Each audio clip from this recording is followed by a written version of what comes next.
But I felt like sometimes it was like a light switch. Like 6 or 7 weeks out from comp, I just go into this mode. And I'm like, fuck, I couldn't control it. It was just like, it just happened.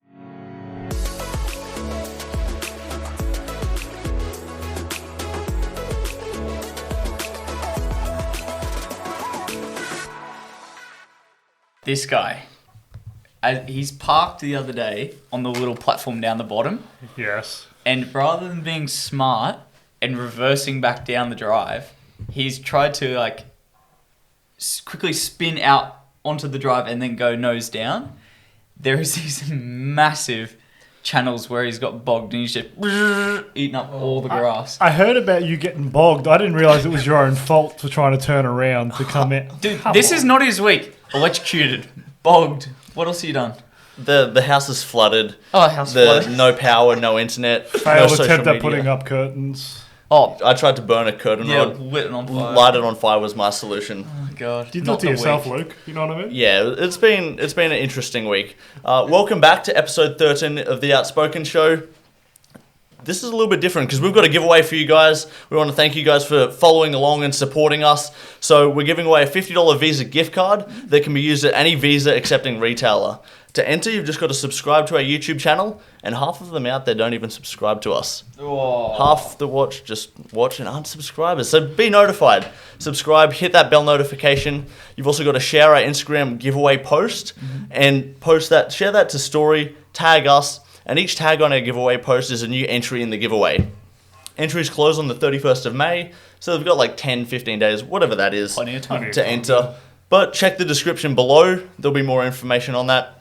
But no, I've destroyed the whole turf on that front piece of grass. It's shocking, dude. I tried.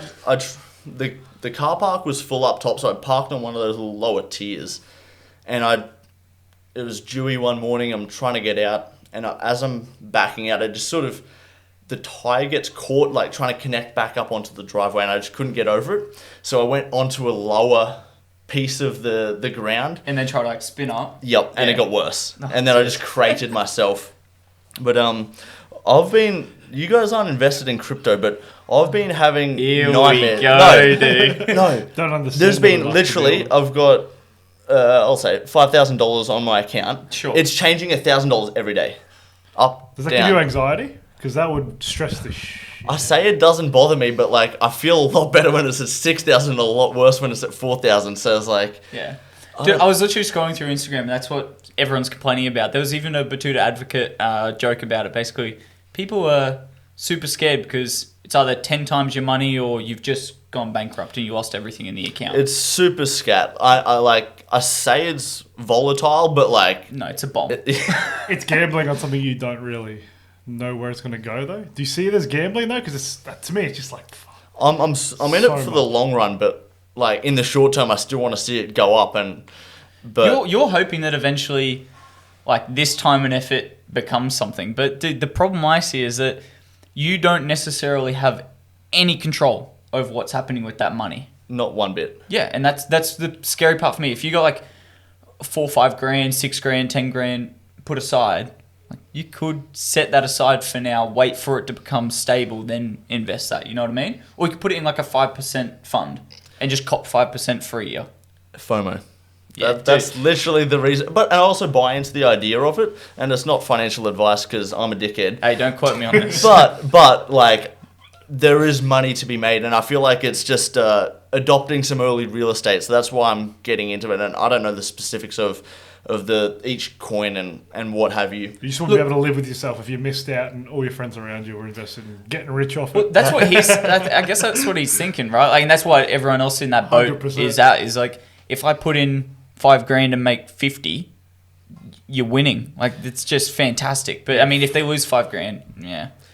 Well, You can make it back. I'm still at the point where I'm living at home, so like losing it's not that huge of a loss.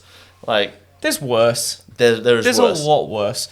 And But fun. to the advocates, little joke, they were saying like this dude bet his whole life's savings on cryptos and lost it all, and they're all broke, and a little bit of a giggle to read. I think no matter what you do, like betting life savings isn't that great of an idea. That's dumb. That's dumb. That's dumb. Straight up You is can quote me on gambling. that. That's dumb as shit. It's paid off for some people. Elon Musk has done it, but it's like Yeah.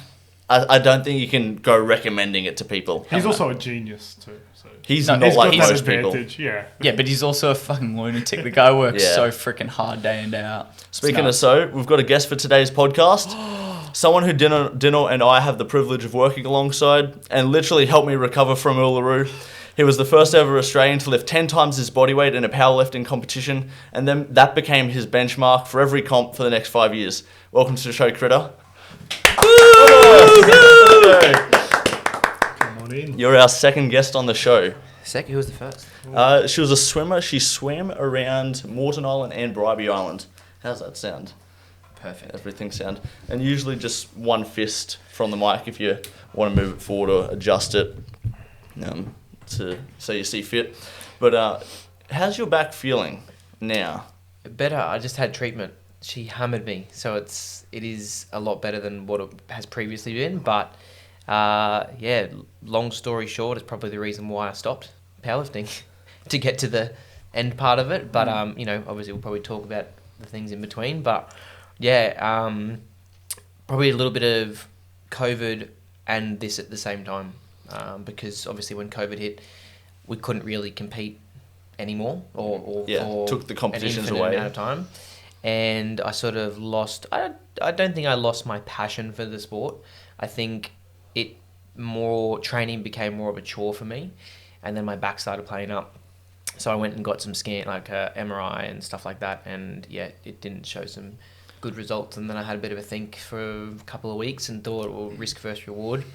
And obviously I was very grateful to achieve what I did achieve, and I love the sport, I love the people, and who I met, and the whole journey and all that. I could not have been in a better sport and learned what I learned over the period of time. But yeah, obviously it didn't pay me a wage, and I had really good sponsors like Loaded Lifting, James from Loaded Lifting. You still work alongside them as well, don't you? I speak to them sort of quite often, James Yeah. and Jared, but I don't obviously You don't really compete. train that much anymore, so I don't really need any gear, but I always promote them because they've always done good by me, and I do like the quality of their stuff and all that. So he helped me a lot in the sport, so I was super grateful for that. And like I said, I still talk to them now. So It's so cool when you can it's really awesome when you can get to the end of your adventure in a sport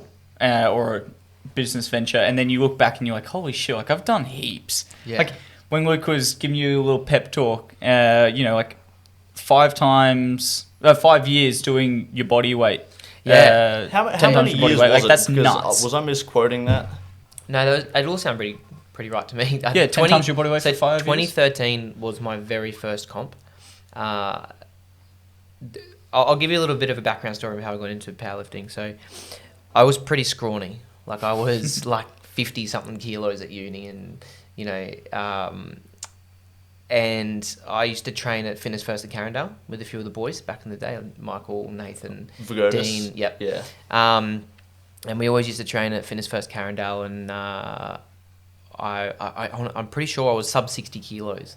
And back then I used to probably squat 180 for reps, deadlift 200, just because I loved training back then. And Wow. But you'd already been I was a you don't soccer just- player. yeah. I was a soccer player before that. And so I basically quit soccer and then decided I want to go and train in the gym. I want to get a little bit bigger. That's I want to massive look better. lifts for someone who never took it seriously at Yeah. 60 kilos. Wow. And then this older guy came up to me, and he probably watched me train for like a good couple of months and said, basically, look at these. These are the Australian records for your body weight. You need to compete.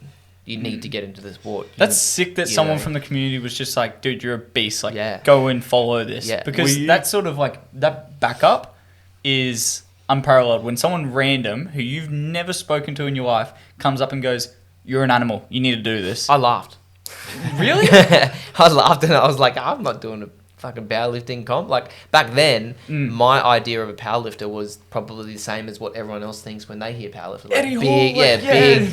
Like no offense to anyone, like big, fat, strong, tall, whatever. And I was like, I'm not a fucking powerlifter. You're like the complete opposite to the story. Yeah. Well, this And is then- a picture of you. That's When you compare training or No, that was so I started training in the gym at probably in 2000 and Mid 2000? 2006 Wow. probably, and that would have been probably 2014 or 15. So literally Just- like a year so or that's two like- after you started. 9 years. But just after you started competing, Yeah, is that competing is what I was referring to. Sorry, say that again. This is sort of like a year or two after you started competing and taking it seriously. Yeah. But I'd been training for probably like 6, 7, 8 years or something. Yeah, so you would have been in good shape prior to Yeah, like I was still 2013 small. when you started I was competing. Yeah. still probably like mid 60 kilos or something Wow. like that. But I was like sort of lean. I still played a bit of soccer. I trained, all that kind of stuff. So I was, Was there a point that you were taking soccer seriously enough that you didn't want to give that up, but it was there's people in your ear about powerlifting? I think from memory, the transition. I think the reason why I stopped playing soccer was because I didn't really get along with the coach, and there was a little bit of politics, and then so I just like, Dude, there's I'm always out. politics in that sport. We I'm out. covered this one episode about the... I feel rude. Super League. I got my back turned. It's all right. He'll make himself See you known. enough. Well, Dino and I were sort of like going head to head on this about the whole Super League thing. We completely agree. The sport is just riddled with politics. I think any sport, like every sport, every sport. It's just so Some- open in football. Like, it's Yeah, so open. I think that's the difference. Corrupted shit FIFA is, but yeah. But is people a I bit can say like that. soccer people more passionate than others? Yeah. Maybe not. I think I feel like they're- there's so much passion. there's a lot of passion because it's like everywhere. There's It's- so many people who follow it, and if you're from a place where it's big and it's the sport, it's the one sport you care about. Yeah. Lots of passion is created from that. I guess Australian fans were not as passionate as Well, it's like AFL. if you go in Europe. They're Yeah. super passionate. Like if you go down south, Yeah. I That's don't know true. if it's culty or passion. Yeah, well, It's probably both. Yeah, sort of culty Yeah. because it's generations. Like your grandfather showed your dad the favorite team, your dad showed you, and then you're gonna show your kids, and like that. That's where the cult comes in. But I would say football is not more passionate than anything else. I mean, like I've watched powerlifting meets online, and those dudes and girls are like they're so focused and just intense about how much of their life they dedicate to the sport. Well, like that's literally, passion. Yeah, when in the midst of it, probably like end of 2013 to 2017 maybe would be like the biggest, and then I started to get some injuries and all that kind of stuff. But it literally was our life. Like Wow. we would think about. I'd wake up in the morning. I'd be like, "Fuck! I've got squats tonight. What am I going to do?" Like from the moment I wake up, I'd be thinking about my warm up. What I'm lifting, what my sets were, what my reps were, how it's The table, dude. I Make told your you point. it happens Make every your time. point. Just get it out of your system now, Matty. Can edit it out. how I was gonna, just everything until I think about it all the way during work. Have my food at the right, like my last meal at this time because it would have been either too full or not enough food. Yeah.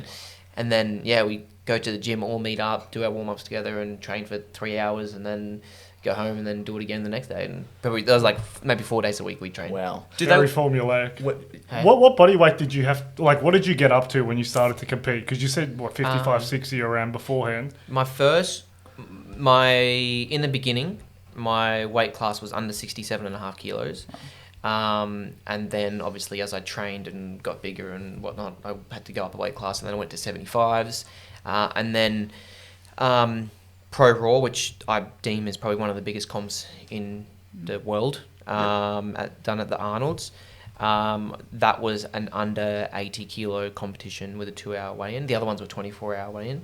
And then I think I did 1 or 2 at under 82s. When you say a 2-hour weigh-in, is that the time before you compete? Yep. Yeah. So people aren't refeeding. Yep. Is that Yep. because on a 24-hour weigh-in, what would you do after you So that weigh picture that you had, Yep, we'll get that back was up. a 24-hour weigh-in comp. And most of them, I probably, to be honest, would look like that. Like, because I was, at that time, I had like a lot of muscle mass for my frame. Yeah, sure. So for me to get under, I think that was a 67. You'd literally be cut to shreds. Yeah, so before your yeah, competition. I'd get DEXA scans and stuff like that, and they would say, What the hell's 4 or going on? 5%. Did you ever like competing? Is that alongside No, Arnold's is a different comp. Arnold was different. Yep, this you is ever- GPC Federation. Yep. Did you ever consider like competing in both?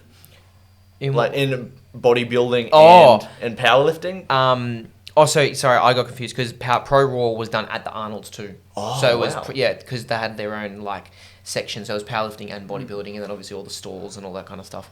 I think that's how I started. Like, I got into training because I wanted to do a bodybuilding competition. Wow. Dude, there's multiple people. When I looked back at some of the Reddit posts from like back when you started, Yeah. there is multiple comments like, "This guy's jacked. He should have been a bodybuilder. Like, this is nuts." You know? I did get told that a lot. Like, even when I think I put this or another photo on my social media, and a lot of comments were, "Are you competing at this weekend's competition?" Yeah, and I was like, "Yeah, I am." Like, I thought they were saying powerlifting because it was the same time. Right. And I was like, "Yeah." And like, "Oh, thank God, it's good to Yeah, bro, have you we'll back see up." you there. Yeah, and I'm like, "Oh, no, I'm in powerlifting." But yeah, I got into training with the intention to do a bodybuilding competition. Wow. And still, like, to this day, maybe not to this day, but until long ago, I still wanted to do it. I just wanted to experience the dieting. I wanted to experience to push my body to the limit to see how lean I could get. Yeah, sure. Just all that kind of stuff. But it doesn't really interest me that much anymore. I still tinker with the thought. I don't think it'll ever happen. But Dude, when you were competing like at your prime, what was it that stopped you from going into the bodybuilding thing? Because you're saying that you were at a point where multiple people, fans, supporters, like close friends, they're all saying like, "Hey, you'd be really good at this." Why didn't you just put your like pinky toes in and just try it? I mean, I still would have had to sacrifice a lot of strength. yeah, because of Purely the from dieting. the dieting, yeah. And I just didn't want to get to that point where I was already, I wouldn't say so far ahead, but I was achieving a lot. And Yeah, I you didn't hell want to bent on lose this. that momentum. And I'm glad I didn't, because I experienced a lot of cool shit and did a lot of cool things, and I don't look back pretty much. I wouldn't, yeah. Yeah, If well, I- you if got I some went- sick records, dude. Like, Yeah. it's like some gnarly records. Yeah. Do you have them there? Maybe just give Yeah, let the well, audience they're on know the top again. of your Instagram. I don't even, yeah, there's got your Instagram more. up here. There's, if you, So this I is forgot the it, yeah. website. There's heaps. Was this it here? So your squat? I think they're just my best lifts. They didn't. Oh, Actually, not no, in one they're comp? They're not even right, to be honest, because I did do some bigger stuff in training, Wow. but I think they're my biggest lifts in a comp, but not all in the same comp. So I'll just read it out. So squat 307.5, bench 180, and deadlift 300, and beat that in training. So Yeah, well, I think that I sent you a picture, Luke, of oh, that's right. Yeah, a live stream competition where I was actually pulling for the win Here we go. against Les, and I think it was That's 322. Yeah. Wow. So you pulled that? No. You just missed. Yeah. Oh, was that the one Yeah. you were telling me that you had to go up 5 or 10? So I had to pull that to win. And it's again, so Les was like he started in CrossFit, like, and we were actually, he told me that I was the one that got him into powerlifting, and then Yeah, we wow. became our biggest competitors. But it was really cool because we had a really good friendship, and every comp we would like put on a bit of a show because it always come down to the last lift, Wow. like every single competition, and it was awesome. Like, That we is brilliant. We always look forward to it. And there's another photo too where I was, that hugging one. That, Oh, is this it here? yeah, that's Les. So this is Les here. So that's actually after that deadlift that I missed. Oh, and he come to Yeah, say, and then like, we awesome. always like handshook each other, always gave each other a hug at the end of every comp, and that was after that lift. Wow. Where I missed it just because I think I got a little bit higher than that, and just couldn't get Wow. it, finish it. But yeah, that was after that comp, and yeah, he's awesome. Lifting 10 times your body weight, like being the first person to do it, and we spoke a little bit about it. Is it something that you aspire to do as a powerlifter? Initially, no, because I had no idea like what any of this meant. But no one had ever done it in Australia. I think I'm pretty sure someone did it. I'm not too sure in the world, but no one had done it in Australia. So just for everyone who's listening, it's a raw. It was a raw total, but raw including knee wraps, just not equipped. So there's a couple of different federations that classify raw as different things. But this was knee wraps, just no like equipped suit or anything like that. And no, it didn't. It never was my intention. I just became good at powerlifting pretty much. And then my first coach was Scott Wasson, and I think from memory, he was like, "Oh, you should do this. Like, no one's done it before." And I was Talking like, about 10x, yeah, 10x yeah, total weight. Yep. And that was in the GPC Nationals that we were trying to achieve that in And it was never on your 2014. mind. Nah, because I didn't know. Like, Really? I didn't know how close I was. I didn't know, like, really any of it. I was new to the sport. Yeah. And, Look at the sport and go for Dude, 10x. well, Yeah. I just had a quick search then while you guys are having a chat about that. There's only people speculating on the internet, like, 10 times your body weight, and they've got a list here of all different people from different weight categories. There's not many people in the world who can like officially claim that on a world stage in front of massive audience that they've hit 10 times. Like there's a few here that are saying, "Oh, I've done it in training with gym partners, like here's photos and all this sort of stuff," but it's not officially in front of a big competition. So, dude, I think it's sick. Like, there's not many people who say that they're even close to that. Yeah, I like you said at the start, I sort of used it as my benchmark because no one. It's like we spoke about this. It's like the 4-minute mile where no one thought that a mile could be broken in 4 minutes, and then as soon as one person did it, how many more like did it? It opens the floodgates. It's yeah, just and happened with the 2-hour marathon. Yeah, Someone's done it with paces and in perfect conditions, and I feel like we're going to see a lot more people do it. Go under now Yeah. because... Well, dude, all those paces... they subbed in and out. Yeah, no, but what I mean is, like, if they're holding that pace with him, with a little bit more training, could they not do the same thing? Yeah. Like, that's what I'm saying. Is like, yeah. Rodgers-Bannister's the perfect example where it's 4-minute mile, everyone says, no, you're crazy, you can never do it, and then all of a sudden, every man and his dog's doing it. We've got school kids doing it. Yeah. What's to say that you've set the benchmark, like you said, and now 2 years, 3 years from now, we've got this up-and-coming muscle mass that just freaking lifts all the weights on the planet, you know? And that's like I said at the start, it was never my intention, but as soon as I did it, I was like, well, this for me now is my minimum. Like, this is what I need to be better every comp. So how do I get better every comp? And obviously, at the same weight class, I need to lift more. So if I was still competing in 67s, then I'm going to get 10 times again, because for me to get better, it's minimum 10 times. And then I did that in the 75 kilo class, but I weighed like 72. So I think I totaled 720, and then I ended up totaling 750 at 75, and then totaled, I think I totaled 760. I think my biggest total at 75 was 767.5. And then at Pro Raw, which was under 80, I totaled 787 at 77 or 78. Give the audience a little bit of context here. People who are in your Pro Raw category, in the sub 80s. Yep. What are they sort of lifting? Are they in like 7 times their body weight? Are they in 9 times their body weight? Are they even close to where you're lifting? It was me and Les mainly in that comp who would be sort of top 2, and then there'd be a few others who would still be quite close, but we would sort of set the benchmark for those competitions. Pat Morrison, in the earlier days, he was the one to beat, and then he got bigger and stronger, so he had to move up to the 95s, and he dominates that sort of class with like Matt Stenzel and a couple other dudes. So it was sort of like we set that benchmark. And I think after I did it a few times, like I'm pretty sure Les did it not long after that, and then a couple other people, tried to do it. Just the floodgates open. open. That's literally same sort of thing. That's literally what we're saying, though. You see one guy do it, and you're like, fuck, if he can do it, surely I can. If I put it's now possible. Same, if not more effort in. It's like, come on. And then if I, let's say it wasn't me, but, if I was to go into the next comp going, well, I want to be better than what I did last time, then the person who's coming second needs to go 10 times to beat me. Yeah. So, That's the cool thing about sports. It's just constantly getting better, and you're pushing each other on and pushing each other's boundaries, just mentally actually conceiving what can be done, and then physically sort of going and training and preparing for it. I think you just nailed it. It's the first part, that perceiving yourself in the future being at 10 times lift.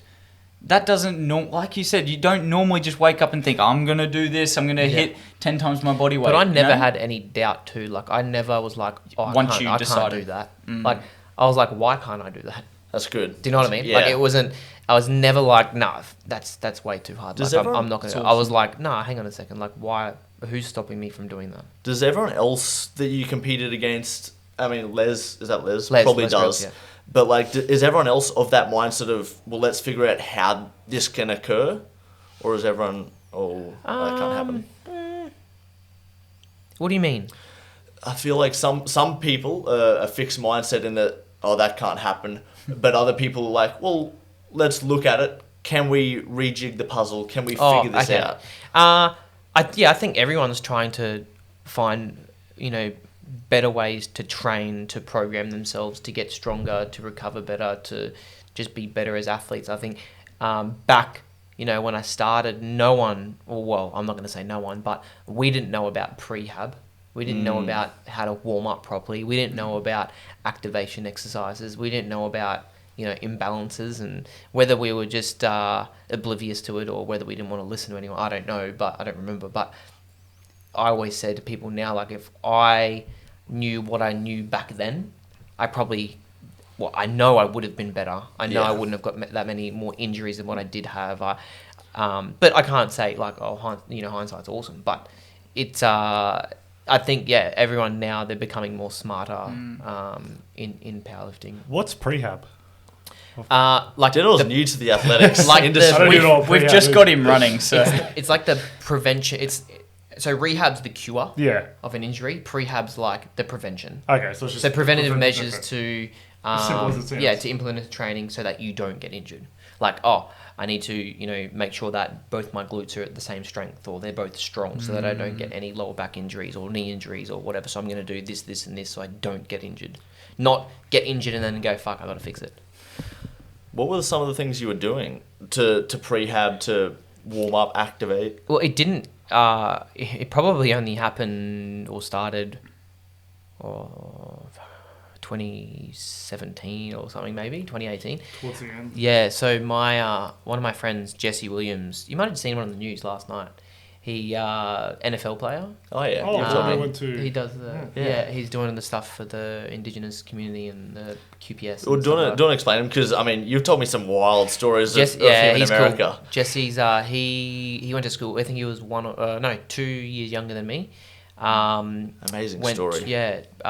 Went to the US with literally, I think he told me like a backpack and like $100, and he knew like what he wanted to do. And if you ever meet him, he's super like strong-minded and just, he's very intelligent. And he went there, long story short, played for Alabama and then played for Seattle Seahawks and won the Super Bowl, got kidney cancer and played another game. I think he told me like 7 weeks or 7 months later, and then came back home. And he's pretty much taught me everything. Like, imagine just going to another country, like backpacking a few dollars, and you're like, I'm going to play in the Super Bowl. Yeah. And I'm going to win it. He's good, man. And he learned so much over there, and he basically brought it home and taught me everything I knew when it came to rehab, prehab, activation, all that stuff. So he was massive in my sort of programming, preventative injury knowledge side of things when it came to that. What are some of the things that you've started to do or started to do in 2017? I don't know if you're still doing now. He showed me a lot of activation exercises, like how to engage and activate glutes better, hamstrings better, hamstring exercises. He was the one that told me build bulletproof hamstrings, and you will prevent so many injuries. So that's what we did. Like I said, a lot of banded stuff.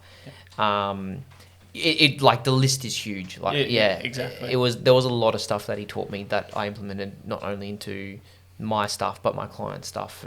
So that was something I was going to ask you, right? So you've had this mentor per se come down and pretty much just deliver onto you all of this information. Now you've got clients who are saying, is this something that you're going to transition into? Like you said, you're trying to like branch out of the actual powerlifting element. Are you going to go into like mentoring, coaching? I've done coaching for the last 5 years. Cool. So I've done it I have sort of taken a back step to that because I'm focusing on working for Muscle Nation and Nathan and doing all that stuff. So coaching sort of is just like a bit of a side hustle, which I do more online now. It's like online programming as opposed to one-on-one. I just don't have the time to do it. Programming's cool though. Like you said, I mean that's a massive part of people's prep. They just sometimes they need the little push in the right direction. And if you can give them that on their phones, they can reference while they're training. Like that's huge. It's very underrated, but it's also very overlooked, and I feel like some people don't respect it as well as what they should. Is that because it's got the stigma of online programs and Instagram sort of diluted that? Yeah, potentially. I feel like it's a bit of a mixed industry. Like you have people who do their PT in 12 weeks? Or I don't even know what it is now. 12-week challenge. Yeah, and then they call themselves a coach and write programs and do diets and do a stuff Cert 3. Yeah, and then you got people like, not talking myself up, but like people like myself who study for 4 years. Yeah, but you're qualified. Exercise physiology and I still don't call myself a coach. Do you know what I mean? Like I I just help people out. Yeah. But I don't like to use that because I still have shitloads to learn, and there's still people that are better than me. So, I don't really like to talk myself up, and I just help my clients and they benefit from it. Then sweet. Who are the people that you look up to like in that space? Then is it Jesse? Yeah, Jesse Williams. Yeah, Williams. He was huge. Jesse Owens, the actor. He was huge for me. Like when it came to learning, because every time we would train together, 3 days a week or whatever it was, we'd hang out together, we'd go and eat, and every time I can't imagine how big your meals would be. Oh yeah, he can eat. He's a big boy. He was a big boy. Yeah, but he like every time I was with him, I would learn something. He wouldn't just flood me with all this shit. He'd be like, we'd be doing something. He goes, "Oh, try this," and I'd try and be like, "Fuck, that's mad." And then he'd tell me why, stuff. and then and he knew I'd use it for my clients and stuff like that. But I'd always tell people this is who taught me, because you take your hat off to the people that credible as well. Yeah, 100%. People listen to that. Wow. Yeah. I was just looking at the image that you sent through as well of your back. Oh yeah. Do you want to explain this, because I'm not great with MRIs? Pretty much Not a doctor. Pretty much the reason why I stopped, basically. So the 3 white discs above, so they're your discs in between your vertebrae. They're healthy ones. The white basically means there's fluid there, and then you got the 3, 1, 2, 3. Probably those 2 in the middle are the worst ones, but they're basically dead. Like there's not much fluid in them at all, and then you can see how it's protruding into the spinal cord. That big white cord is the spinal cord, and you can see the black pushing into it, and it's got that bulge. That's it's pretty much my back. That's fun, that. So I got that scan. I don't even think I got that scan because my back was playing up. I think because my knees were playing up. And then I ended up getting an ultrasound on my knees, and then getting an MRI on my knees, and figuring out fuck, what's this pain from? And then the surgeon said, go get your back scanned. I was like, all right. So I got my back scan, and then that came up, and then he referred me to a spinal surgeon, and I pretty much ignored their calls for 6 months. So I ain't going no back surgeon. I don't need no back surgeon.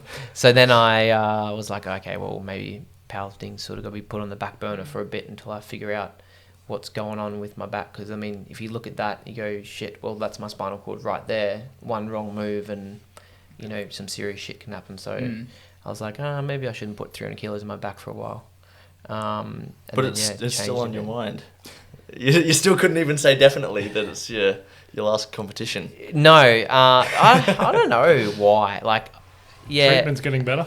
I don't know. I've taken up soccer now. So Yeah. It's been pretty fun to go back to that, because soccer, I loved soccer back in that was my thing. It was, I don't know, I played from when I was 5 to when I was 21 or something. So it was that was big for me too. So I guess both of them have played a pretty big part of my life, and now that I can't do one, I sort of go back to the other. And if this starts to get, which I mean, when you look at that, it's like how can you get that? Like how do you put fluid back in your disc? Like is that a thing that they do? I don't know. I'm pretty sure the spinal surgeon probably tell me if I ever went, but yeah. Yeah, I don't know. I'd like to get another scan first before I even contemplate going to that side. Dude, it's scary shit. I got a guy at work. He's a lot taller than all of us. Like he cranes his head when he goes through a doorway. He's a massive guy. I have the same problem. Yeah, and he's getting spinal surgery now because he's so tall. his back's just really compressed onto his hips, and then one of his discs popped at work, and it was a bit fucked. So, he said that he was scared. I mean, like, it's one of those things, like you said, like, it's so close, it just plays in your head, doesn't it? It's like, what happens if there's a little mess up, or someone's not checking what they're doing, and then... Yeah, I still get issues now. Like, that's why I still get treatment every 3 weeks, because I'll go on, I'll absolutely max put like 100 kilos on my back now. Even when I like sumo deadlift, like I went to sumo deadlift a couple of months ago maybe, and like one wrong move because I was, wasn't thinking about my breathing and bracing or whatever, and I tweaked my back and couldn't walk properly for like 6 days, just purely because like, that's what I mean, like one little slip up, if your back's like that, and your back will spasm because it's trying to protect your spinal cord, and that's its like protective mechanism to lock your muscles around your back so it doesn't go any further to actually slip the disc or whatever it's trying to do. That spasm is like so intense that it fucks you for like 6 or 7 days. So this is a result of probably putting too much. Yeah, too much I mean, weight. I can't say yes, but it's probably pretty obvious that having that much weight on my back for a long period of time has probably done it. And people go, oh yeah, like as if it's not from that. But how do I say? Well, like I can say like it's obviously that I've had 200, 300 plus kilos on my back for 4 years, 3 years, whatever. But how can I say? Well, no, it's not. Like I can't 100% cause and effect. I can say 99%, but I can't say 100%. Yeah, like I mean, humans are built for endurance and an element of strength. And what you're saying is like the strength factor, like it's undoubtable that you can lift that much. It's like how long can you lift that much without like serious injuries occurring? I mean, we look at people like Ronnie Coleman, for example. Look at him now. Drugged up, right? Drugged up during his prime, lifting huge amounts of weights,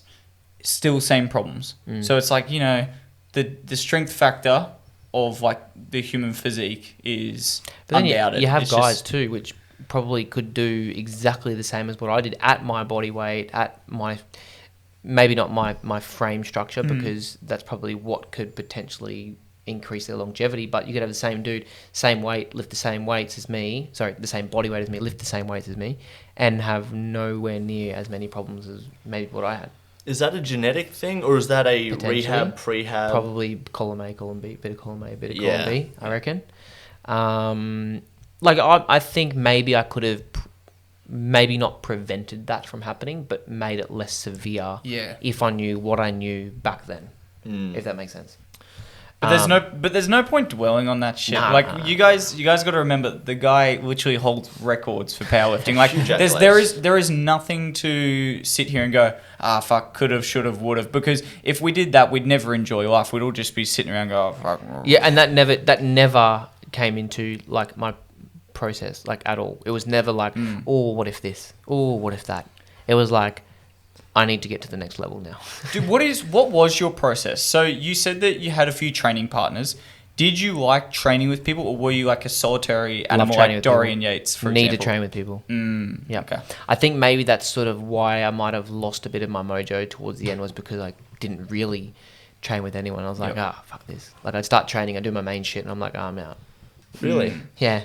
Like, maybe because I like still was like coaching, running my own business, so I had like paperwork to sort out, clients, like I'd try and fit training into an hour when I knew it was going to be like 2 hours, and then just never got around to finishing my session or whatever it was. But what was the question? It was basically, I literally just lost my frame. It's like the importance of training with people. Training, No, it was sort of like what was your, I guess, what was your way of doing things? Because I'll use Dorian Yates as the example, because I just brought him up. During his prime, his training was, I'm by myself, I don't talk to anyone else, I eat at this time, this time, this time, I don't listen to any music, I don't do it. And he had a rhythm that he followed for years and years and years. Like, did you have the same sort of things to mentally prep yourself, physically prep yourself? Or was it like you just juggling it as you go? No. I was in the mindset that if I got used to having such a structured procedure for training for competitions and something didn't go right, imagine how much anxiety I'd have or what I would feel if it didn't follow that procedure. So I just sort of went into training, willy-nilly. If I didn't have my Gatorade or my packet of lollies, Yep. who cares? You know, go and train. If I didn't have the right socks, if I didn't have the right undies on, if I didn't have the right... That's literally what I mean, 'cause some people freak out. Nah, like I had my own... My psychological process behind things was more so after training, behind closed doors, when I'd like stand in the shower and just literally like sit there and just close my eyes and think about how I'm going to tackle the next session, how I'm going to warm up at the next competition, how I'm going to walk out onto the platform, what the judge is going to look like, how he's going to talk, when he's going to say squat, when he's going to say, That's you really know, cool. rack, like all that kind of stuff went through my head. It was never like, oh, make sure I got this belt and this pair of shoes and this, no. Because like I said, if something didn't go to plan, then I'd be like, fuck, what do I do? I'd try and be like real versatile and just take things as it came. And yeah, like I said, my thought process was more so behind closed doors when I'd think about the shit that I needed to think about for a And you competition. think about all those little intricate things around the competition rather than your actual training program. Yep. And not only like the things that would go right, but the things that would go wrong. Like, what if I took the wrong step? Or what if I didn't breathe at the right time? How would I fix that? And then I'd go through the fixing procedure of that in my head.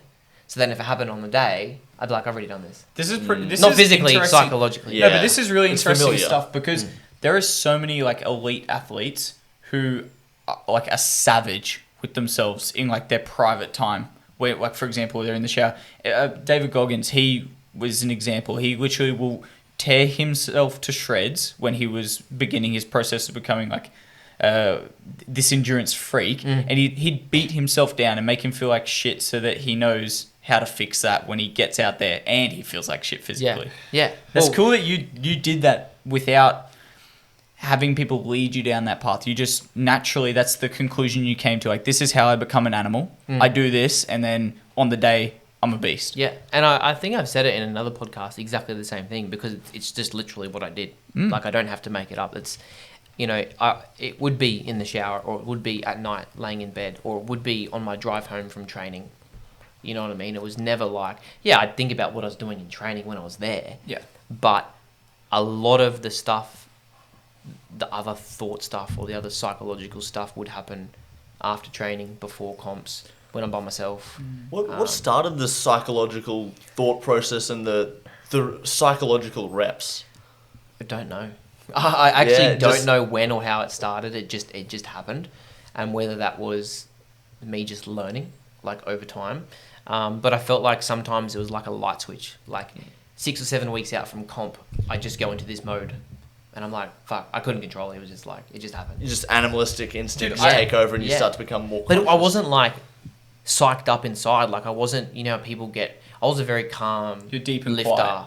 Like I was very. I never, you know, if I was super aroused, like in regards to my body, not regards to what part of your body?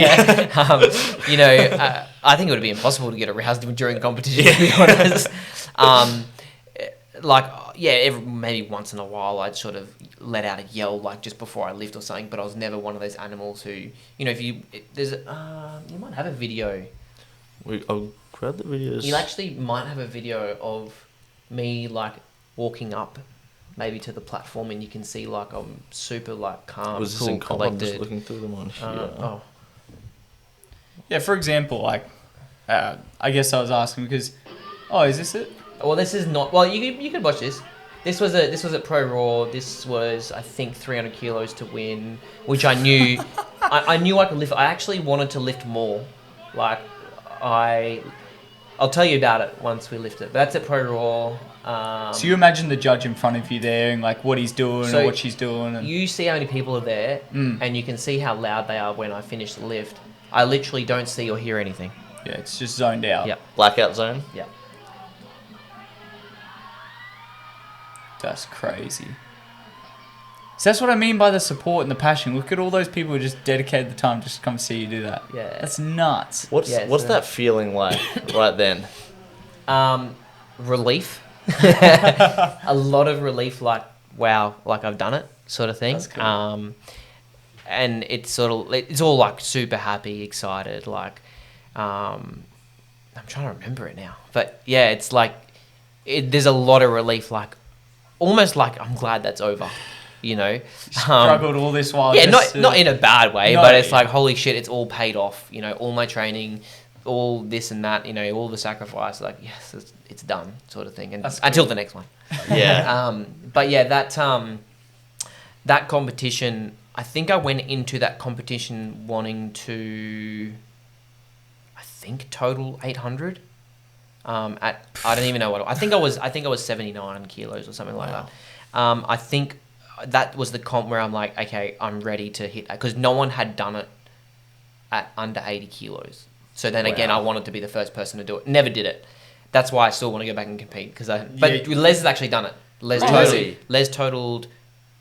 Oh wait, so has Pat. I think Pat and Les have both done it. Good stuff, guys. Yeah, no, yeah, That's awesome. nuts. That's a huge achievement. I mean, yeah, massive. And that was one of my goals, was to total 800 at under 80, and I knew I could do it at that competition, but it was like 312 kilos, I think, to hit 800. Of a deadlift. Yep, my last one, or 300 kilos to win.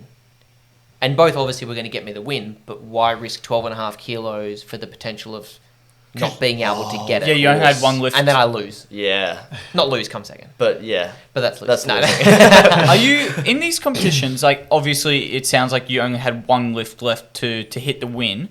Are you allowed to request like a secondary lift to hit a record, for example? To hit a record, yes, but it doesn't affect the outcome of the No, of competition. course. So what I mean is, like, if you said to the judge, "Hey, I'm going to hit 300 now for the win," Yep. and after I hit 300, You and can go win for a this thing, fourth lift.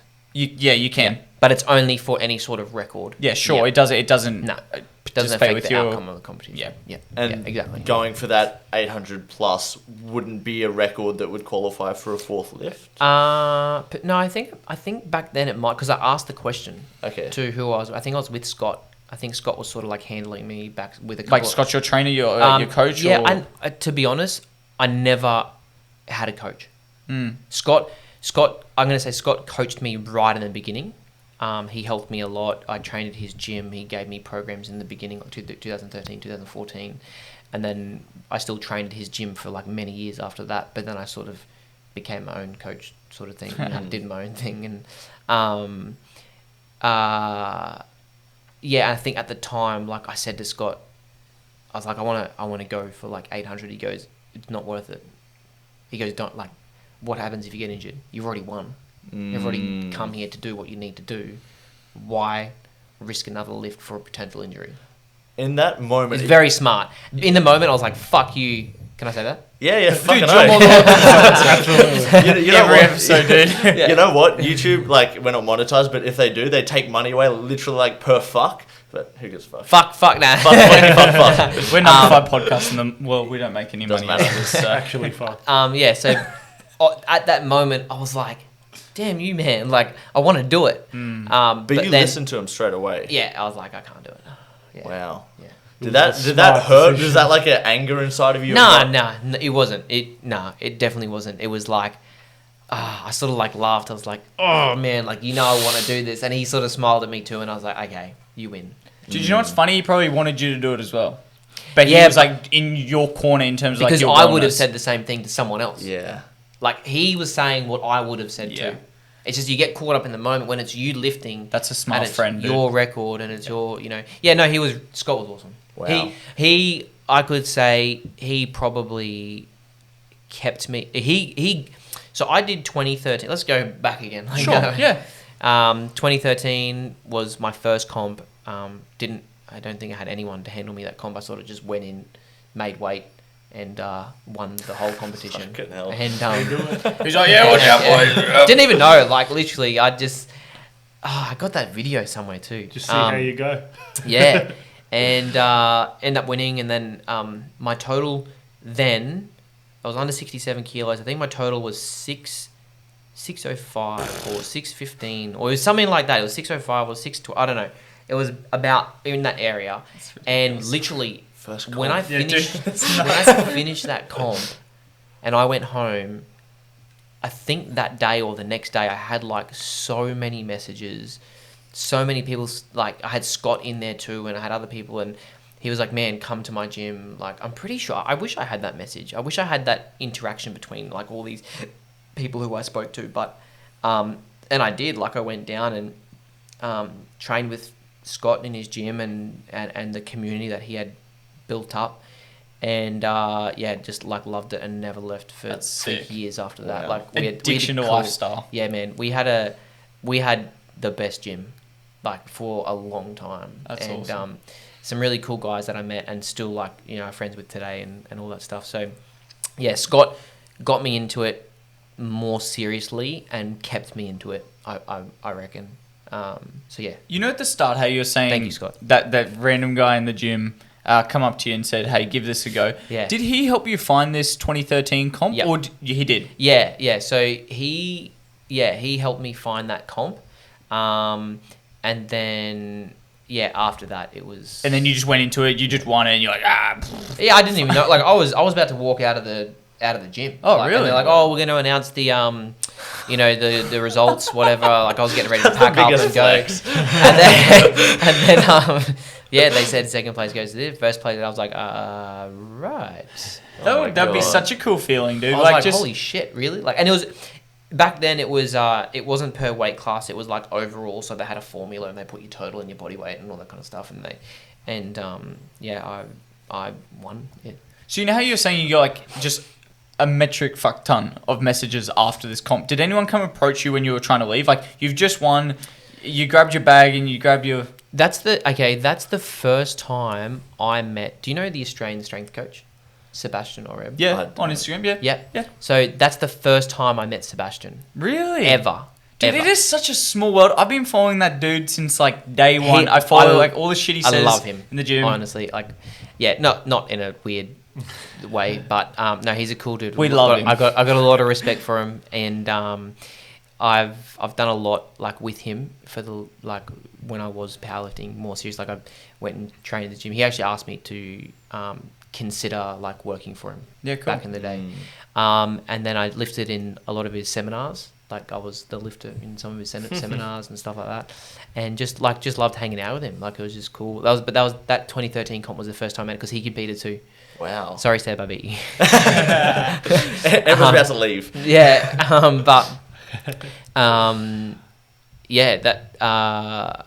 again, what was the question? I don't. We're Doesn't just matter. getting into the fact that like, I just find it gnarly how you've just gone, fuck, I'll give it a go. And then you're just winning, like, and it was weird, and man. you're just stuck with it because some people will go, I've won, and then they're like, all right, cool. But you've literally just gone, wow, this sport's pretty cool. I'm good at it. It was cool, but I also had the support. Yeah, Do you it know, sounds I like you think really had people in your corner from like minute one. Honestly, like I did because I remember thinking like, fuck, this sport's cool. Like this is awesome. You know, powerlifters aren't just fat and. Do you think strong, that's why you really like training with partners? Because you said you're like, I can't train solo. Like, I really do like the community element of it.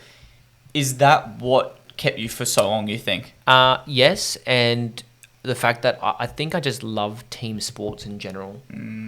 So I think I need to be around people when I compete, when I train, when I all that. And just because realistically, yes, I did all the lifting, but it wasn't just me. Yeah, exactly. You know, like it was having the people there to create the environment and the atmosphere for each, training session. And everyone knew Friday was deadlift night. Nice. Everyone would deadlift. Good atmosphere, just when there's that knowledge of the session. You wake up on Friday and you're like, fuck yes, deadlift night. And everyone knew. That doesn't happen often, by the way. Like, and everyone just knew, like, Friday night was deadlift night. So we always, it was just everyone would deadlift. Everyone would have their numbers set. Everyone would help load and unload the bars. There were girls, there were guys, there were midgets, there were, me. And then there's like and the really, monsters. the really big guys. And that's what you're saying by like the team aspect is that like whilst you're the only one lifting the weight, everyone's it. Yeah. And no one ever was made you feel degraded. No one ever put you down. No one ever made you feel like you were weak. No, it doesn't matter who you were, how big you were, how small you were, how weak you were, how strong. Up. Yeah. That's really cool. And like in training on your own, is that a good idea, or because you had the background in, I don't know, exercise physiology? Yeah, is that the reason why you went down that route of training on your own? No. Oh, you mean towards the end? So like when I start, not training on your own. Sorry, without a coach. Oh, without a coach. Sorry. Gotcha. Yeah. I don't know. I think because I was always reading and sorry, It's all right. I feel so rude. I feel so rude. Dinot does this. He's very. The thing is, he will just sit here and he will listen to literally everything you say, and he could probably recite it word for word. That's his biggest Great weakness fun. is that he is an amazing listener. Oh, and good, he'll sit good. there and he'll just be like, Good. What's Well, he he's the draw here, not me.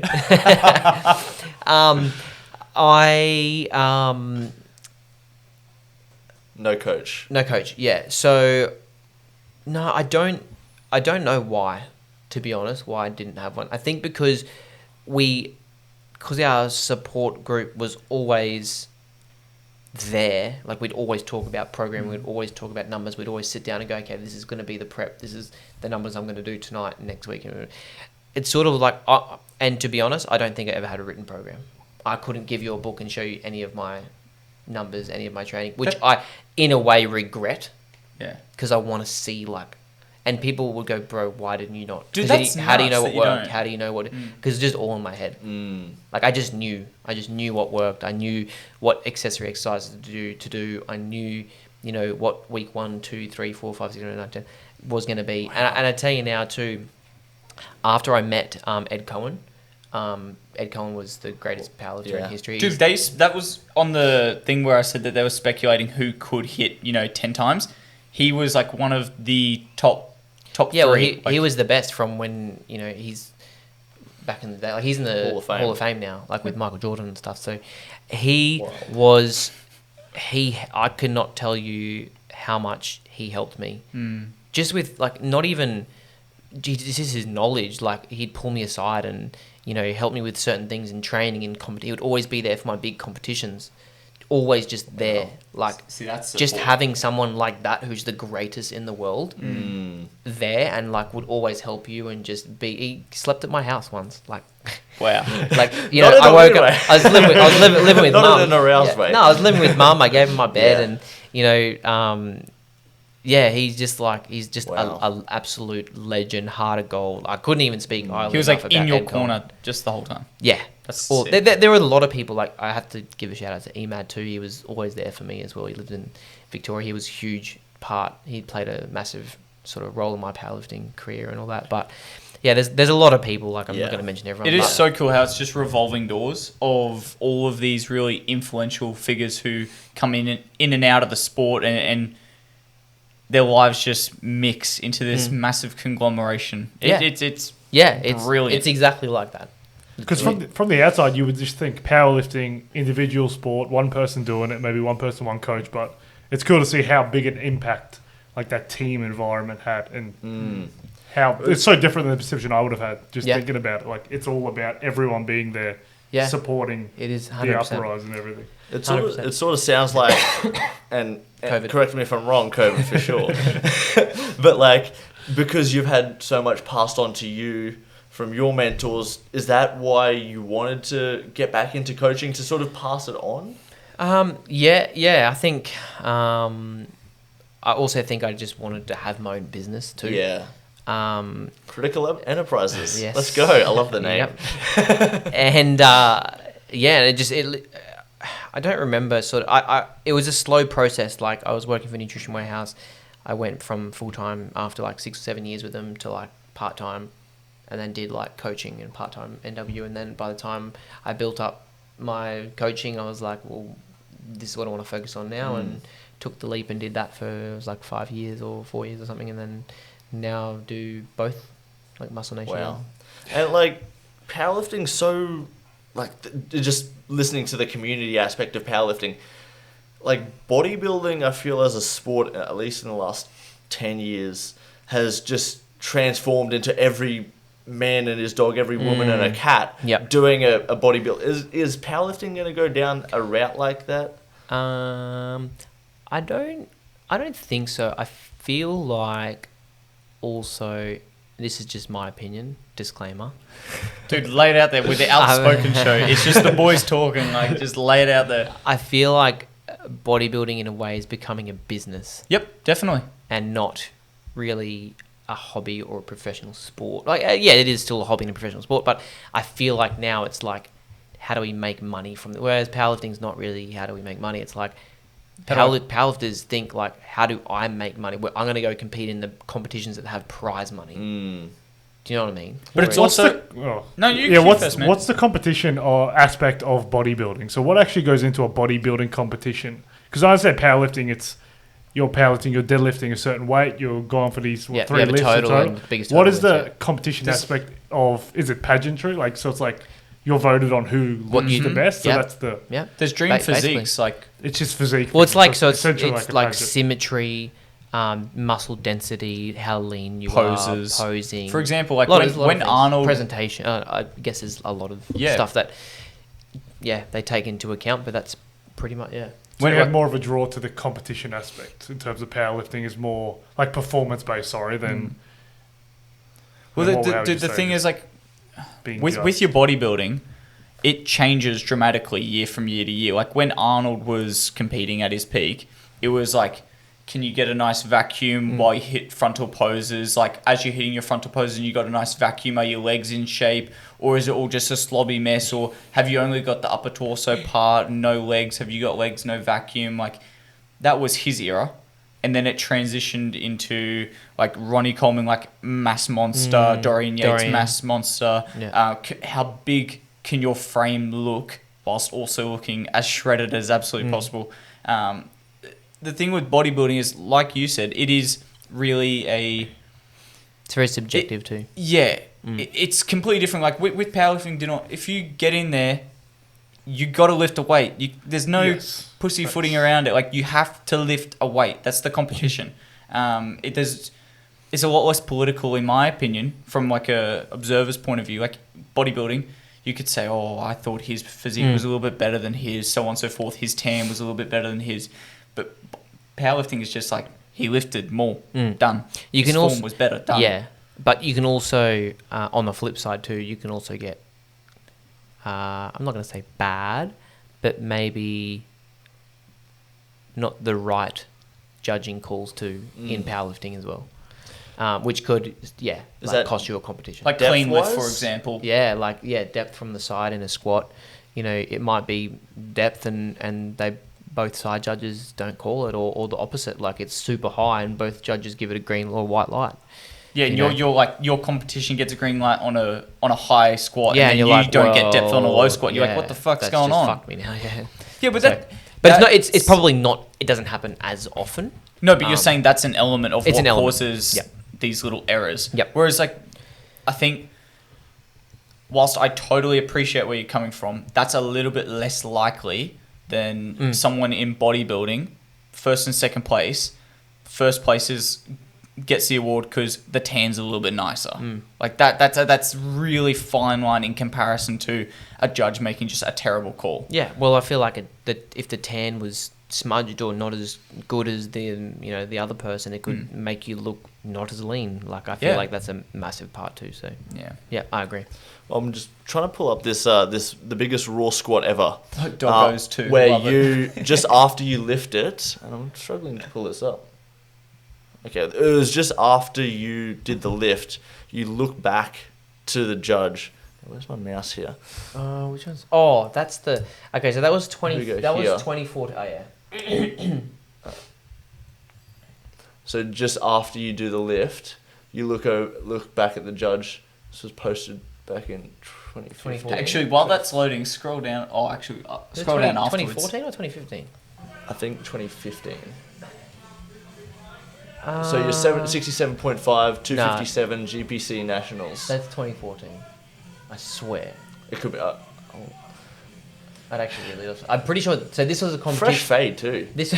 Dude, Always. that goes into my Always. next thing. that Beard I'm was gonna bring always up. there. It's nice. So, I 𝗚𝗚𝗩𝗘𝗪. Yeah, while that's buffing, go out and just scroll down a little bit. We'll go into the comment while it's buffing. So that was There it is. Great lift. Even better hair and beard. Before every comp, did you get your 10 your, upvotes. Yeah. of Did course I you get everything nice and clean, or did you Yeah. just waltz on in? Nah, have to. I got to look presentable. Do you have a pre-comp tradition? For example, some people might they might always go and get their hair cut before a comp, or someone might always listen to their favorite song. Did you have anything like that? No, Not you just really. did willy-nilly. Yeah, I just made sure I got a haircut. Yeah, sure. Got a haircut and just make sure I looked clean. Just looked respectable. Did you have a girlfriend at that point? Yes. Okay, so. Gotta look clean, dude. Yeah. Well, no, I was look gonna clean for your say girlfriend it too, wasn't man. after you win, you go Don't out. look at me right now. Oh, we'd still go out and Yes, stuff you like go. that. Like that, it'd be usually like a big sort of. You're That back scared on. the crap out of me. Someone next So door someone yelling broke at in you. or something. I was like, You went back into powerlifting mode. You were like, oh, let's go. It's like when you hear the alarm, it just takes you back. Boom. That's nuts, dude. I love how you just Yeah, you technique looked with the right. straight over to the judge. Yeah, that's your no, green the one. lights. Oh, is that what? Yeah. So- I was looking at. If you go back and pause it, that's See- mum screaming her lungs out. Dad was next to her. Right hand side on the top. go. Luke. Yeah. Keep going. There we so are. see the lights on the top right? Yep. See The two green those- lights. Yeah, two white. They're white, and then the red is down the bottom. Bottom So left. there's 3 whites at the top, and then 3 reds down the bottom. The middle one is the front judge, Yep. and then the 2 side ones are the 2 side judges. Okay. So you need to get minimum 2 white lights to get a clean lift. Okay. So two people majority need to say. Yeah, you've- majority vote. Okay. Yep. And you're looking for two judges to say the good thing. Yeah, I'm looking for the. Oh, 2 who gave you the 2 red? one. What the fuck? Okay, I think it No, might it have been switches this over. side. It switches over. It does? Yeah, no, that's where the Oh, does celebration it? comes in. Oh, yeah, there yeah, we go. Good. Yeah, I was gonna say. And then you see mum in the corner. How deep do you need to go? Yeah. There's mum. I think Nedge might have just been there as well. Yeah. But that's awesome. So Yeah. you win a comp. Yeah. So that comp was probably, in the grand scheme of things, probably my biggest, most successful comp. So that was that 257.5 kilos was I broke a 38-year-old squat record at that weight class. So that was a world record, number 1. And then Number 1. Let's go. I love how you have to. Yeah. He's like, hey, let me crack this one up. well, it's been broken since, so Okay. I don't know where it. I think Hey, I but dude, you know what? second or It's- third. Best at That's the time. literally writing the story. That's Yeah. what Luke. Well, that's the two- literally that's the biggest.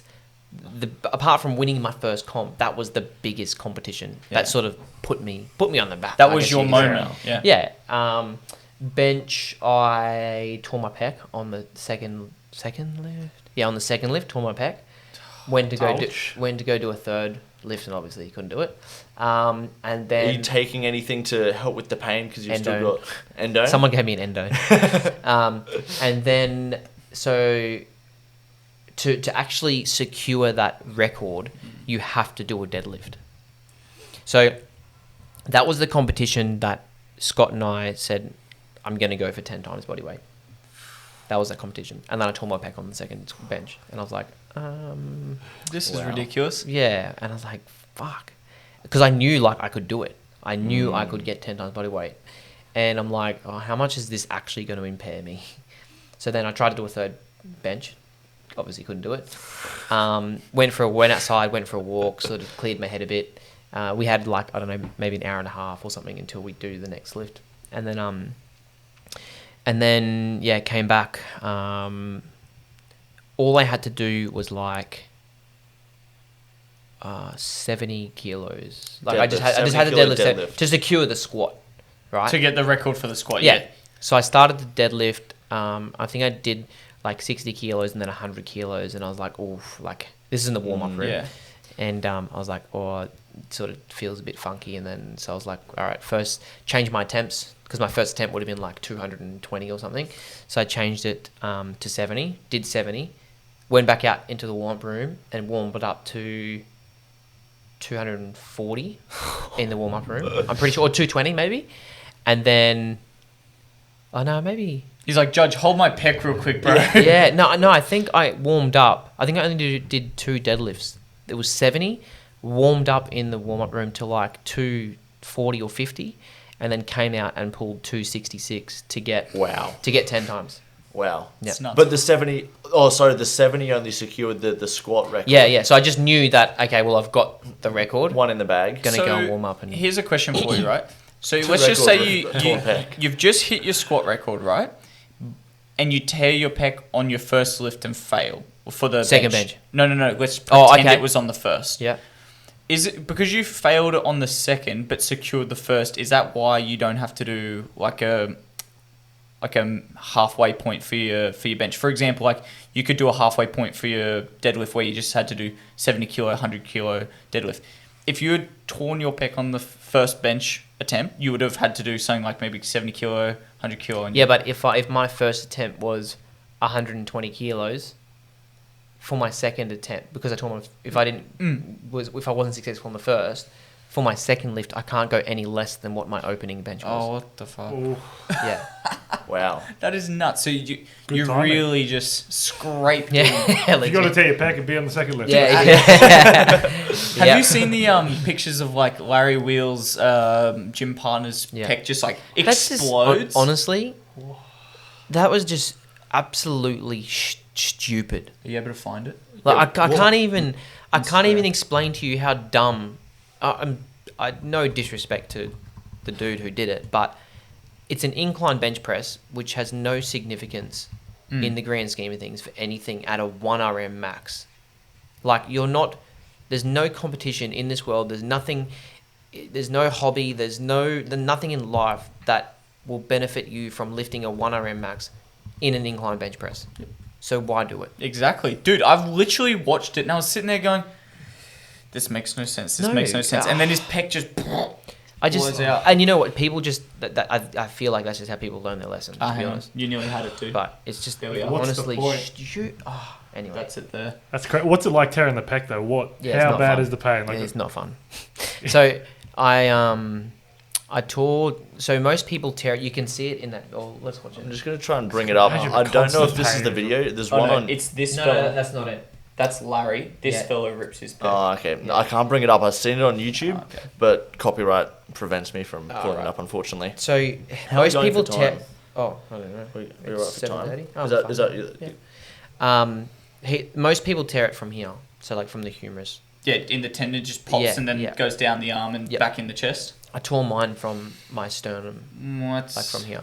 So even if this is how much obviously surface area of your pec is attached to your sternum, and obviously here is just a tendon, which is obviously still super strong. But when it's on your chest, they can't do surgery. Well, they told me they can't do surgery because it's too risky to drill into like your sternum. Yeah, exactly. Yeah, you can't mess around with it. You gotta let it heal. And it's not like it was the tendon that came off the bone from here. It was like there's lots of little tears. Little tendons. Well, not little tears, they're big tears. Yeah.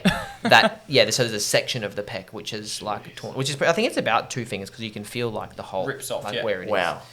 And so that one hurt a lot because this is, I think... That shit hurt. Wow. Someone correct me if I'm wrong. Maybe not you guys, but someone on the stream. In the comments? Yeah. If you tear like a muscle belly, it hurts a lot, right? If you tear a tendon off the bone, you get like an initial bit of pain, and then there's nothing. Yeah, it's supposed to be the nerves get disconnected or whatever it is. Yeah, physiologically, pretty much it's like a plug. Think like when you're pulling something out of the wall, like you're out of your power outlet. It's literally like bang, oh shit, yeah, and then there's nothing. Well, apparently it's still there for a little while because the bruising and all the blood's going there and your body's reacting. Yeah. And then like half hour later, you're like, oh fuck, Well, this is just awkward. When I did this, so I've done my pec and I tore my rear delt off my arm as nice. well. Yeah. Very So nice. that actually didn't hurt.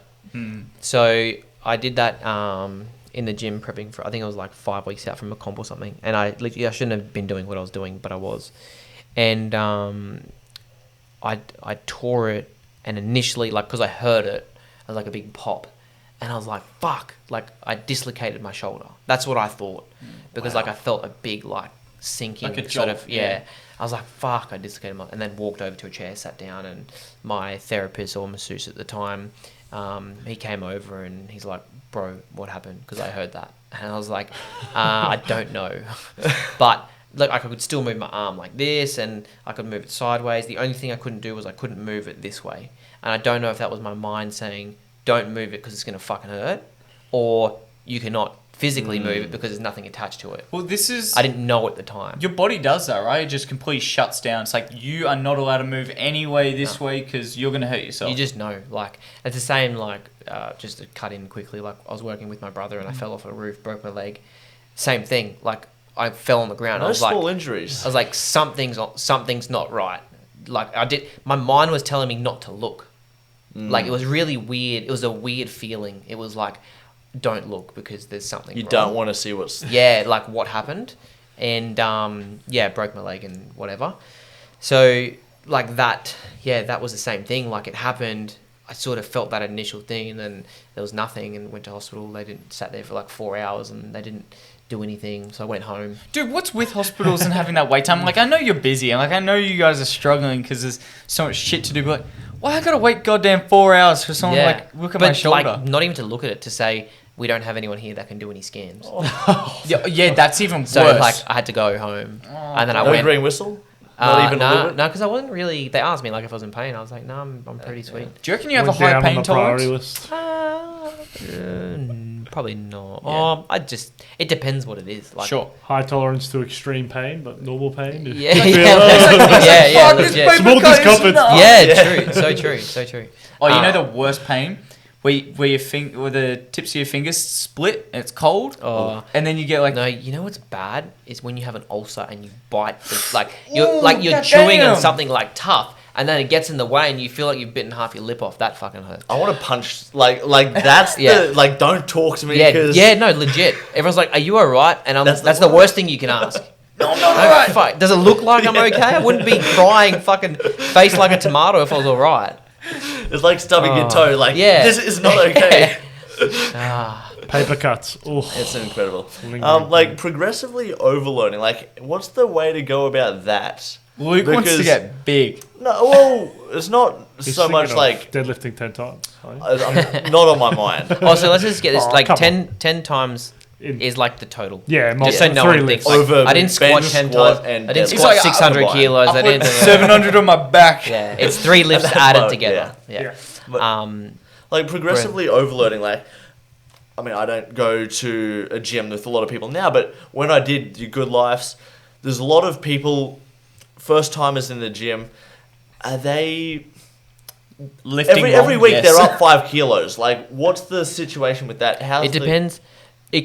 Progression, as a term, I believe can happen in a couple of different aspects. So you can have progressive overload when it comes to total volume or total tonnage. So if you go, okay, I'm going to lift 100 kilos this week for 3 sets of 10. Next week, I'm going to do 4 sets of 10. The week after that, I'm going to do 5 sets of 10. But it's the same weight. But you've gotten better because you're lifting 10 more reps than the week before. Or you can go 100 kilos 3 times 10, 3 times 11 the next week, 3 times 12 the next week. Or you can go, 100, 101, 102. Like, there's so many different ways.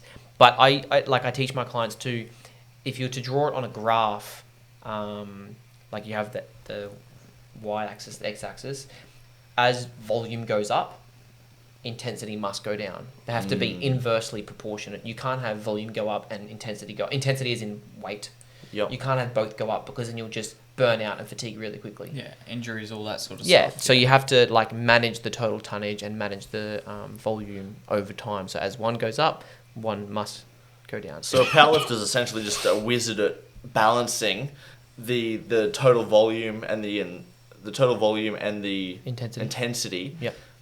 While still increasing both. Yeah, things, well, essentially. so I guess in your off season is where you have like more of your volume, and more of your hypertrophy, muscular endurance style training, and then as you come closer to competition, you sort of decrease the total volume, increase the intensity or the load, and then when you're peaking, you sort of increase intensity more and volume goes, because you might go from like 3 sets of 10, you might go from 10s to 8s to 6s to 5s to 4s, and then you go 3x3, 2x3, 3x2, 2x2, 2x1. Do you like pyramid workouts?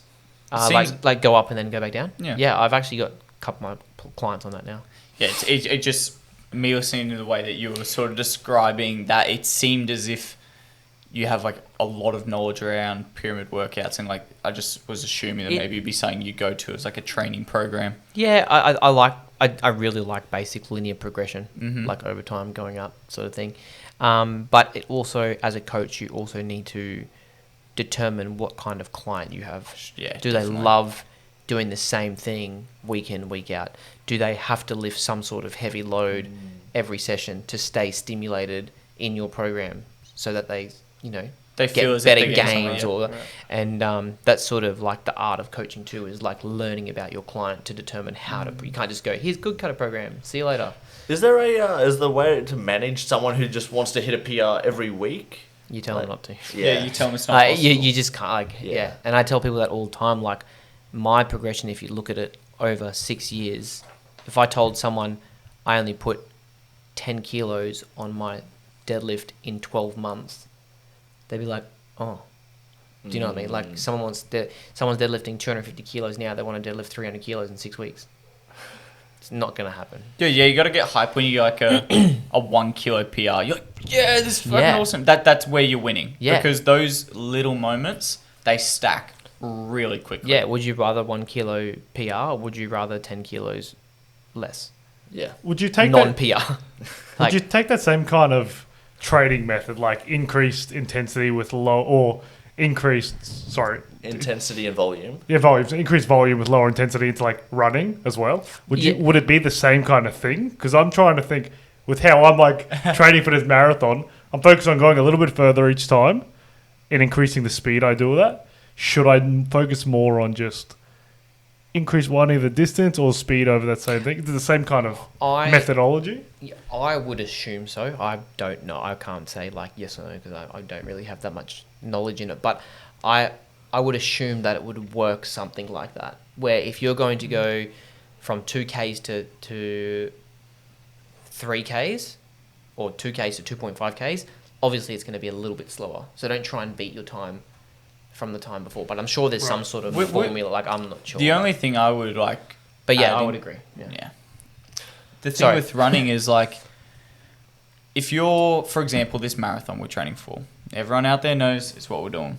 If you were to run a 3K and you have a set time you're running at and that's your marathon pace time, it's also really good to run your 3K at like your fastest endurance sprinting time, because it gets your heart rate so much higher than your marathon pace. You want to improve your cardio ability as well. Yeah, you got to get your cardiovascular system working. Otherwise, you're going to get to a marathon and you may not train to run 42K. You may only train to run 10, 20K. And your cardio system's just going to shit itself halfway through, 3/4 of the way through. You'll be like, oh, fuck, can't do this. Yeah. That's where you see people collapsing of dehydration, or like their blood pressure's too high, too low. They've got too high heart rate and their body shits out and just keels over. Friday night's deadlift night. What do you do after it? Like, is the Friday night the one where we go fuck recovery? It's like, pizza night. You were the one that spoke to me about recovery when I didn't take it seriously. Yeah. I think recovery became a bigger part as I went on with powerlifting. It was a routine or something you felt like, okay, I need this after this session or this call? I think more so I just learned more about it and knew how much it was going to benefit me, or how much it did benefit me when I did do it. Like I remember, I don't remember what year, but I ended up getting sponsored by like a float cryotherapy. Yeah, float team. You posted about it on Instagram. I noticed that. Or a long time ago. That was what I went deep. Yeah, you would have gone deep as deep. But it's not even loading. Yeah, it was the float like the sensory deprivation tank stuff. Plus they had the 𝗦𝗫𝗕𝗏 compression garments and stuff. And I used to do a float tank in 𝗦𝗫𝗃 once a week. And I actually really rated them. Dude, I've got a voucher for it. I'm so keen to fucking try it. The float tank? The float tank. So my partner and I are going rock climbing this weekend. Yeah, and then do it after that. And I might do it after. If you got any cuts, but like it stings the shit out of them. Yeah. Any cut, any open wound. But apparently there's like equivalent to 400 kilos of Epsom salts in there. Like, so that's the magnesium content. That is brilliant. So you can't sink. So I can't float in a pool, but when I was in those, I'm like, oh, I can't sleep in here. Like, I'm going to sink. Dude, and you get in there and you can't sink yourself. Like, it's impossible to get your head under the... Not impossible. If you force yourself down, you'll be able to go under. But when you're just relaxed there and on your back, you can't... Yeah, you don't sink. And the first couple of times, I was like freaking out because I'm like, Really? you can't see anything. You And can't it's so hear shallow. anything. Like, It's real shallow, but it's sensory deprivation. So it's completely pitch black. You can't hear a thing. It's all soundproof. They said, do you want some music playing like just in the beginning or the whole time, or do you want nothing? Usually I have music playing like in the beginning until I relax, and then I just fall asleep. A couple of times I've fallen asleep in there, and you wake up and you're like, holy shit. And then you go home and you're like, I'm not going to be able to sleep. You go to bed and you have like the best sleep of your fucking life. Dude, that's what I'm Sold. scared of, is that I'm going to go do this and become addicted. Because everyone who I've like read reviews from, watched their like videos of them doing it, they all say the same thing. You go in, you freak out, have an amazing time. Yeah, you either fall hate it or you asleep. love it, Yeah. to be honest. Like, if you're super claustrophobic, you're probably going to hate Oh, it. no. But it's, I think towards the end, I still really liked it. But I think as I got busier with work and trying to, like, do my own company stuff, more anxiety, like, fuck, I used to be sitting in the tank and then my head would go crazy. Like, I'd be thinking about too much in there, so I couldn't really relax. Got to meditate. And I'm like, I can't be here for an hour. That's a waste of time. I need to go home and like do some other shit. So, I sort of like just lost that sort of love for it a bit. But I thought it was pretty good. But then I used to do, like I told you, the contrast therapy, hot cold showers. Yeah, That's something I've gotten into. And after my running, I don't always do the hot shower aspect of it, but just by regularly doing ice baths, you're doing something, because you're just spiking the fuck out of like your body's typical situation, whatever your body lives in, and just spiking the fuck out of it so that it's either freezing cold or stinking hot. And just that shake up is really refreshing and like cold refreshing. Well, look up, do some research into Wim Hof. Have you read some Wim Hof? Love that dude. I love that stuff. I've Yeah, listened to his pretty audiobooks. Super cool dude. Yeah. And have you watched the Yes Theory version, the episode? I would really encourage you after this, go spend like 10 minutes tonight. The Yes Theory Wim Hof video. Okay. It's a group of people who I really love to watch. They're basically prescribed by the concept of, if you say yes to more things in life, then you're going to enjoy more things in life, and you're probably going to benefit from a lot more. Yep. And so they saw this guy. They're like, this dude's fucking insane because he's running around in mountains, no shirt, board shorts, no shoes, and he's climbing mountains and stuff. And they were like, yeah, let's try it. And they are just in the same boat as you, which is like, can't speak highly enough of him. Yeah. Mention it to everyone. Yeah, it's cool. I got into a lot of the, actually, funnily enough, breathing and bracing is probably one of the biggest components in powerlifting, and I never knew how to do it when I first started powerlifting. Did not know. And then literally, I remember this clear as day, one session, like I think maybe the week or two before I started reading more about breathing and bracing, how to do it properly, whatever. And then one session, I like did it properly, and I squatted, and I was like, fuck. This feels lighter. That felt so easy. What did I just do? And then did it again and again. I was like, holy shit. Like, This it is felt how like I live. it felt like magic. so what are you doing? Is it It was just about creating intra-abdominal pressure against the belt to create like forces around your body, basically, to hold brick everything. shit out. Yeah, it basically holds your lower back and your hips in a more neutral and stable position So to make you're- things more efficient. you're breathing in to try and inflate Yeah, the weight belt, you- or to yep. inflate your belly to Yep. fill the Yep. space around the weight belt? That is it. The consciousness of that, or that actual exercise Both. that. It's the physiological aspect and the consciousness of doing it. So the biggest cue I tell my clients is try and break your belt from the inside with your stomach, like with the air that you build up, but try and feel pressure around the whole belt. Don't try and feel it from the front. Don't try and feel it from the sides or the back. Try and feel pressure around the whole belt, because you should be able to feel pressure in the back as well. Like your lumbar, your lower back should be neutralizing into a more in line position, I guess. Because if you lie on the ground flat on your back, legs out straight, your lower back doesn't touch the ground. Yes. I teach my clients to try and do that, because that way your hips move into a more posterior pelvic position, or more neutral position, I should say, and your lower back compresses against the ground. And that's what I teach my clients to do when they're squatting or deadlifting, because that's where your hips and lower back and pressure should be allocated to in the body. That's why people with really soft beds have back problems. It's because it encourages that, and you just go. Yeah. Wow. But it's a very conscious thing. I used to do it, and that's only one part. Like, there's a lot of stuff that I teach from the foot up, like with squatting and deadlifting, and I used to do that stuff just during the day, sitting down. I used to, do stuff with my feet. Sitting at my desk, I used to do stuff with my bracing, like just to think about that shit. That's the thing, like we were talking about before, behind closed doors, is like that's the kind of stuff I used to do. That I don't know whether other people did it or not, but they're the things I taught myself, so that it become subconscious to me, or like not unconscious, but put you a level ahead of everyone, because like while everyone's just pissing around, you're thinking about intricate things. One less thing I have to think about when I go on squatting competition, because I just know how to do it. Yeah. I know how to grip the floor. I know how to create an arch in my foot. I know how to breathe and brace. So it's one less thing that I need to think about consciously, make it more of a secondary thing. Wow. Super cool. It's been a super informative episode. Yeah, this has been really cool. If people want to find you, it's at Critta on Instagram. Is that right? _. At Critta_. Yeah. Anywhere else they can find you, or that's the best place to get in contact if they want to speak to you? Yeah, it's probably the best place. Awesome. Thanks for the chat today. Don't forget to like, comment, subscribe, hit that bell notification, and don't forget about that giveaway $50 Visa gift card. All right, thanks, guys. Yes, See ya.